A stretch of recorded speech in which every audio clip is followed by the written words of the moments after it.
Just the other day I got our 2013 Baker Creek Heirloom Seed Catalog, and I was sitting on the john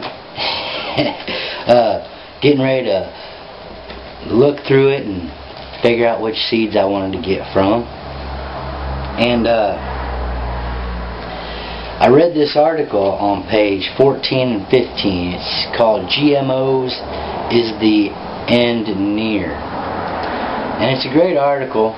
Starts out with an intro, and it's got these 5 points that it talks about. And what I'd like to bring up is that 5th point. It said, it happened in Europe more than a decade ago.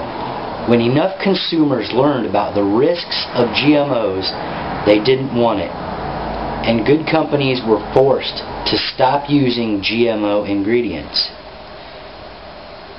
In the United States, genetically modified bovine growth hormone experienced a similar fate and was booted out of most dairy brands, including Starbucks, Dannon, Yoplait, even Walmart.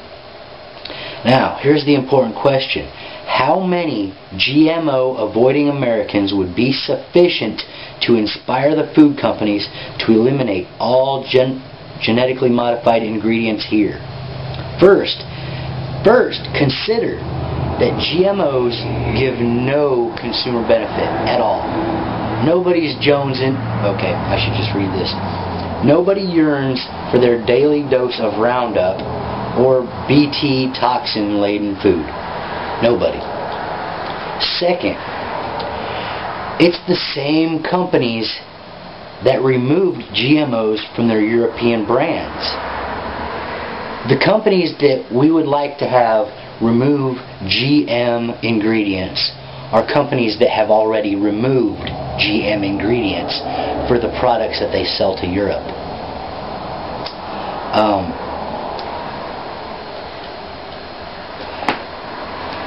What's the threshold and how do we achieve it? Now here's where the challenge comes in, and here's the strange thing. It's not a challenge for you.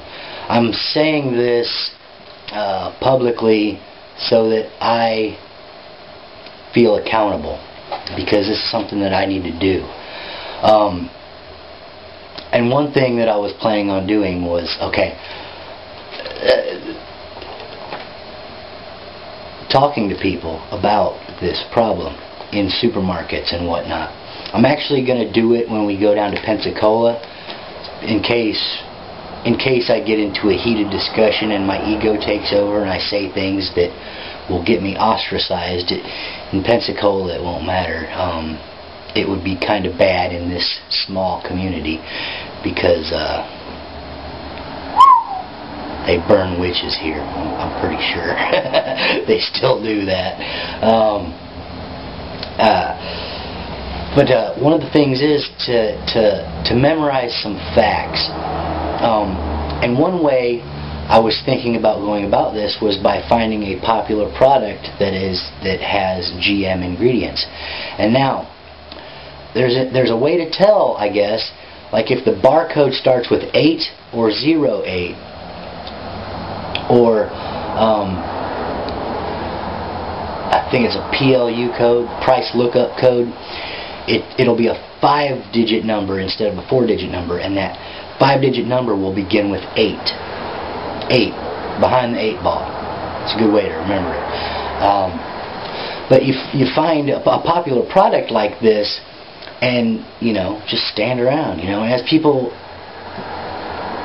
pick up this product, say, are you aware that product contains genetically modified ingredients? And just start up a conversation. Now, I think a key thing here to remember would be, don't come off as fucking crazy. Sometimes the best thing to do is sell people the truth. And one of the best ways to sell something is to ask people questions. You can fill in with solid facts, but to sell somebody something, you get them to want it by asking them questions that they will, affirm with truths that they hold inside them. And I'm thinking that one important thing I will have is a form letter filled out and made lots of copies of that has statements about GMOs, that we don't want them. These are form letters to... Oh man, did I have that hanging off my nose? Anyway, a form letter saying, we don't want these, blah, blah, blah. If I do not see that you have taken a stand against genetically modified organisms in our food, I will not be voting for you again. Yeah, see, these are going to politicians and whatnot. See, because I'm kind of bent over a barrel here because I do not believe in politics. But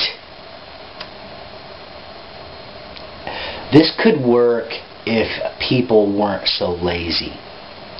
See, you bitch about your representatives not doing what you want, but they never hear your opinion. I'm sure of it. In order for your representatives to know your opinion, they need a letter that was signed by you, a snail mail letter. They do not count things that come across the internet. Right on?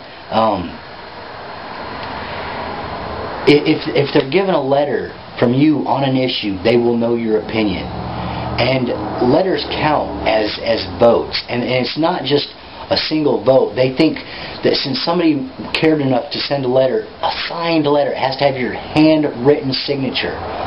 Okay, I know it's a lot of work, but it counts as like 10 voter opinions or 20. I don't remember. I used to be a political canvasser, and that's the way you get things done in this system, which I don't believe in, but it could work if we weren't so lazy. It could work better. I don't know. Well, I'm confusing myself. But anyway, having a bunch of those form letters filled out would be good also. Anyway, I love you, and we can make a better world. I don't know how much we can do sitting behind a computer, but like Neo learned, if we go out into the world, we can make shit happen. I love you. Take care.